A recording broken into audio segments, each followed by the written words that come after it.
All right. I'm so honored to meet you today. Why? Well, I don't know. Bye. No.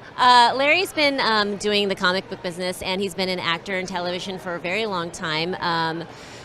I saw on the pictures over here that you were in MASH, which I grew up watching, and unbeknownst to me, The Warriors. Tell me a little bit about that, because I didn't know about that. I think the footage with me in it is reduced to about 3 seconds. But it's right up front in the credits, you know. But I worked on it for like 2 weeks, you know, and but the guy that was in the main scene with us broke his leg, and he was one of the Warriors, and he had to be written out, and so everything ended up on the cutting room floor, but got paid. So in acting, when they say break a leg, in this case, it was not good luck. No, it wasn't good for him. It wasn't good for him. It was a big break for the other guy who got to be. Cyrus?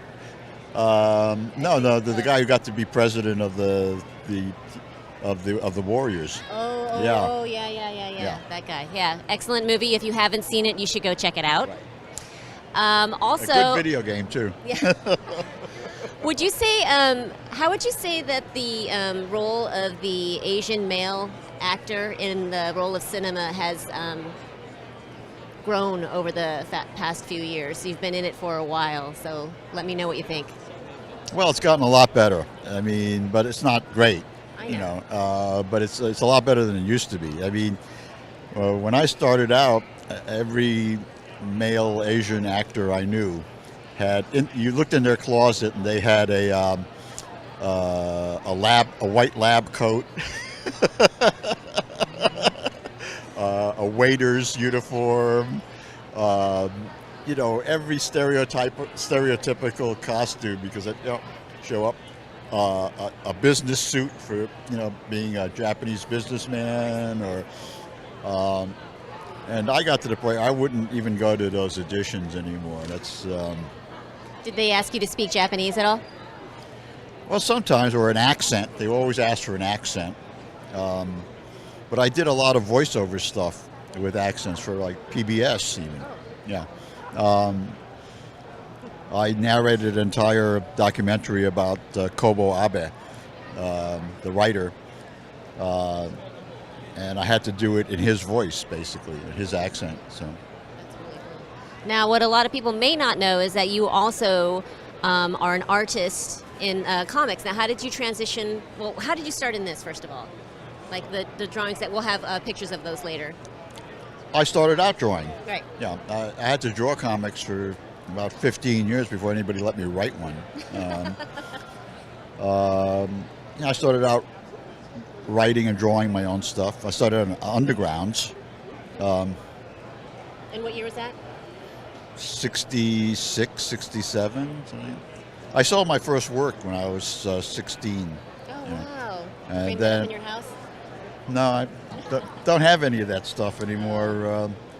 But I worked on Gothic Blimp Works, which is put out by East Village Other, and it was edited by Vaughn Bodie.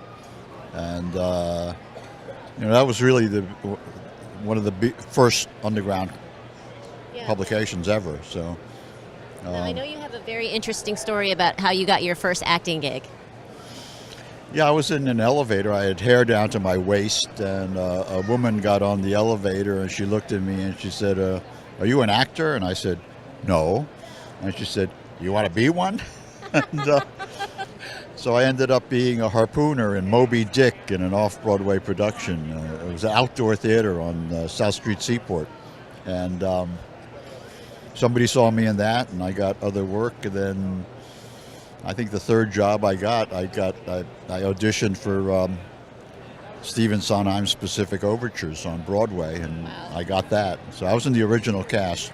Wow, that's amazing. Yeah, I created 3 characters in that. So it was. Did you find you had to balance the comic and the acting, or did you lean more towards the acting when you got busier? I just did the acting for about a year and a half. Okay. You know? And then I realized that, you know, I didn't want to be the waiter or the Japanese, you know, or the, right. or, you know, I wasn't going to get the waiter or the the businessman because I had hair down to my butt, Right. you know. But I did. The only parts I ever got were bad guys. Now tell everybody why you had hair down to your butt. Well, so last day in the Army, some second lieutenant made me get a haircut. Yeah. And then he made me get 2 haircuts. He didn't like the first one. And after that, I said, well, I'm not going to get a haircut ever.